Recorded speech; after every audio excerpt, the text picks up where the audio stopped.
Hello everyone, it's Melanie here with Vintage Hill Studio. Today I'm bringing you the Easy Peasy Envelope Liner. No dies or tricky measurements needed.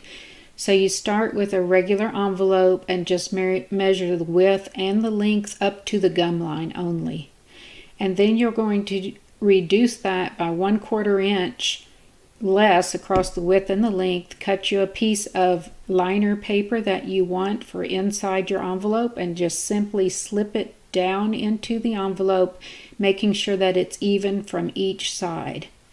Okay, when you're happy with that, then simply turn over the flap and crease that with your finger. That gives you your basic liner. Now take a pencil and go down one side of the flap to give you a guideline.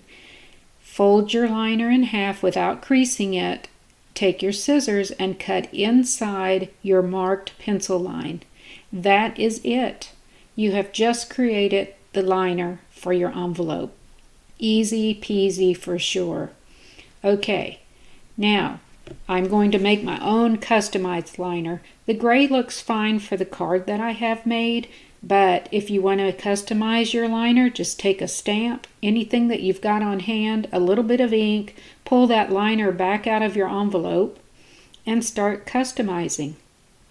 This is so super simple and makes such a statement to go with your cards.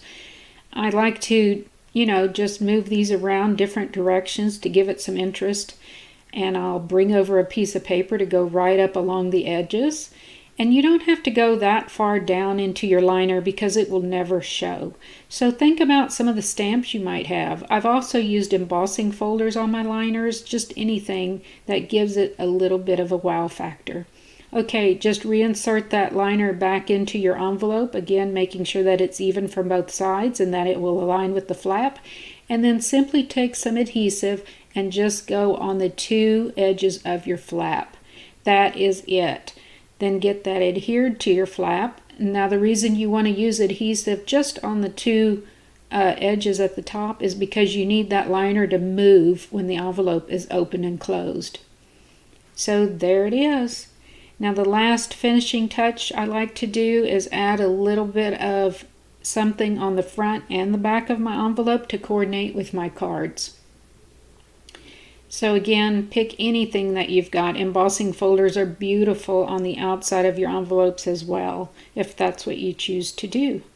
But if you're going to the trouble of making a handmade card, why not just finish it off with these easy peasy envelopes?